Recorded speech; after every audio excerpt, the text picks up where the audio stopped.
23.5 वर्षाची असताना लग्न करून मुंबईत आले. ओके. आणि मुंबईत आले ती एक अत्यंत मोठी जबाबदारी घेऊन आले. ती म्हणजे माझी मुलगी आनंदिता ही 2 महिन्यांची होती. मला खरं अभिनेत्री व्हायचं होतं, हे आता इतिहास झाला आहे तो. पण मला असं वाटतं की डेस्टिनी सगळं ठरवत असते. नियतीच्या मनात जे असतं, जे तुमच्या प्रारब्धात लिहिलेलं असतं तेच होत असतं. आणि त्याच्या मागे सुद्धा विधात्याची काहीतरी योजना असते.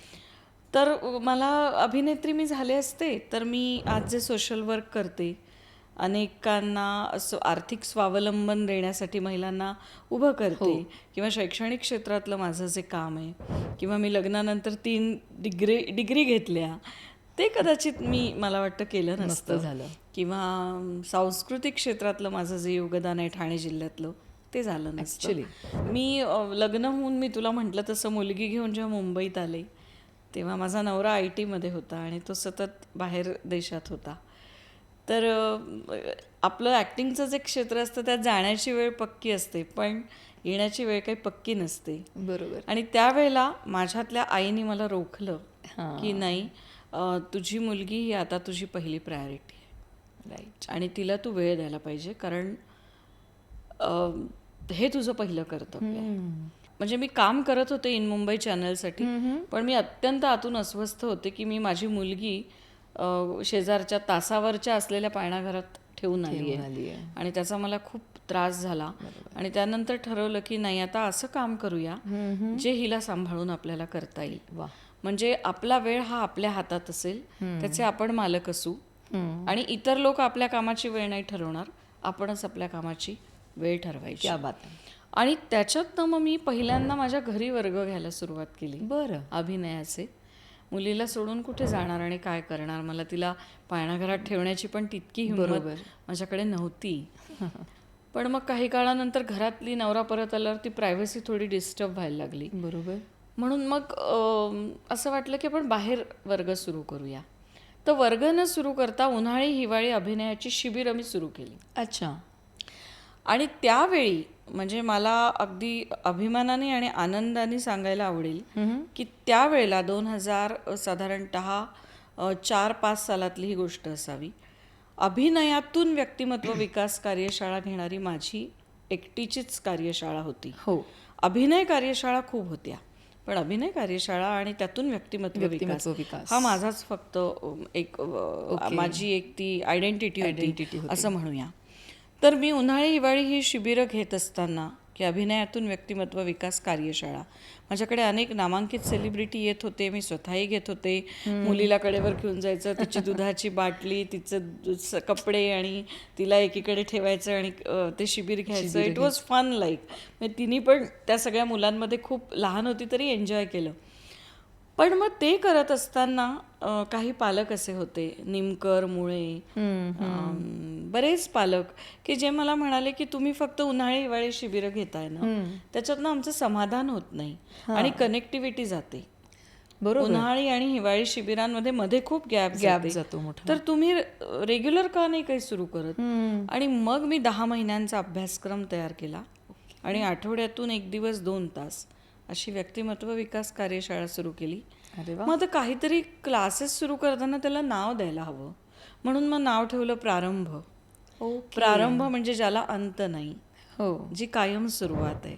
आणि मग प्रारंभ कला अकॅडमी जन्माला आली. क्या बात आहे. की आज मला खूप छान वाटतंय, मी इथे कॅमेऱ्यासमोर आरतीशी बोलते आहे, मुलाखत देते आहे. मी जर 24 वर्ष मागे गेले, मला मुंबईत येऊन ठाण्यातून 24 वर्ष झाली, मी जर 24 वर्ष मागे गेले तर गावाकडनं वर्ध्यासारख्या ठिकाणहून घरातली तिसरी शेंडेफळ लाडोबा मुलगी, म्हणजे घरामध्ये कुठलंही काम माझ्या वाट्याला येत नसे, कारण मोठ्या 2 बहिणी होत्या. फार तर फार पानं उचल किंवा पानं घे, याच्या पलीकडे कुठलंही काम मला सांगितलं जात नव्हतं. आर्थिक स्वावलंबनाचा प्रश्नच नव्हता. शालेय महाविद्यालयीन जीवनात अनेक स्पर्धा मी गाजवल्या होत्या, तो बोल्डनेस माझ्याकडे होता. पण आईवडिलांचं इतकं सिक्युअर्ड छप्पर होतं, आजी आजोबा, आई बाबा, त्यात वडील लेक्चरर, आई शिक्षिका, अशा ह्याच्यात गावाकडनं आल्यानंतर शहरातले जे अनेक न्यूनगंड तुमच्याकडे असतात ते सगळे न्यूनगंड मैत्रिणींनो माझ्याकडे होते. इतक्या सिक्युअर्ड वातावरणातली मी जेव्हा मुलगीच घेऊन मुंबईत येते, माझ्यामध्ये अनेक न्यूनगंड होते की मला नीट बोलता येत नाही, मला कॉन्फिडन्स नाही, आणि सगळ्यात महत्त्वाचं, गावामध्ये राहत असताना घरात सतत येणारे जाणारे होते. बरोबर. आई वडिलांनी, आजी आजोबांनी जोडलेली माणसं होती, बहिणींनी जोडलेली माणसं होती. ती नाती आपण टिकवायची आहेत, ती कुठलीच जबाबदारी नव्हती. पाहुणे आले तरी घरात असलं काय नसलं काय. पण मुंबईत आल्यानंतर कुठलीच माहेरी जबाबदारी नसलेली मी असंख्य जबाबदारी घेऊन आले. जे करिअर करायला मुंबईत आलोय ते करिअर होत नाहीये याचं प्रचंड शल्य. कारण औरंगाबादच्या नाट्यशास्त्र विभागात त्या काळी माझ्या पालकांनी मला, जेव्हा नाटकाला शिकायला जाणं किंवा नाटक करणं म्हणजे एक अत्यंत क्षुद्र प्रकारचं काम समजल्या जायचं, त्या काळी मला आईवडिलांनी अनेक संघर्ष करून पाठवलं होतं. बरोबर. आणि आपण ते काहीच करत नाही आहोत किंवा करणार नाही आहोत किंवा करू शकत नाही आहोत, हा गिल्ट होता मनामध्ये. आणि मला तेवढंच येत होतं, कारण माझं सगळं शिक्षणच त्यातलं होतं. हो ना. मला नोकरी मिळणं पण सोपं नव्हतं. बरोबर. आणि ते तर क्षेत्र असं होतं की ह्या सगळ्या जबाबदारी सांभाळून मी ते करू शकणं शक्यच नव्हतं. शक्य नव्हतं. ओळखी नव्हत्या. मुंबईत जुलै महिना होता, जून जुलै, मुसळधार कोसळणारा पाऊस होता. प्रचंड एकटेपण मला आलं होतं. नवरा IT मध्ये असल्यामुळे तो परदेशात होता, आम्हाला नेऊ शकत नव्हता. दोन्ही माझ्या बहिणी परदेशात होत्या, त्यामुळे मला प्रचंड एकटेपण आलं होतं. त्यावेळेला माझ्या समोरचं आव्हान होतं, या मुलीला घेऊन सगळं करायचं आहे. बरोबर. आणि ते करत असताना माझ्या आईवडिलांनी नेहमी एक संस्कार केले की बाईनी किंवा स्त्रीनी किंवा मुलीनी आर्थिक स्वावलंबी असलं पाहिजे. बरोबर. तुमचं तुम्ही कमवलं पाहिजे. नवऱ्याचं ATM कार्ड जरी तुमच्याजवळ असलं तरी तुम्ही तुमचा पैसा कमवलाच पाहिजे. तुम्ही तुमच्या पायावर उभं राहिलं पाहिजे.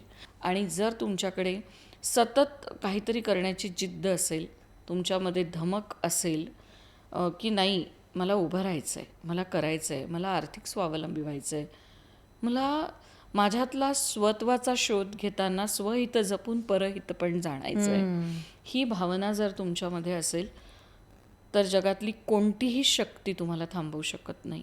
फक्त तुम्ही सातत्याने, जिद्दीने, प्रामाणिकपणे जे काही काम करत आहात ते करत राहा.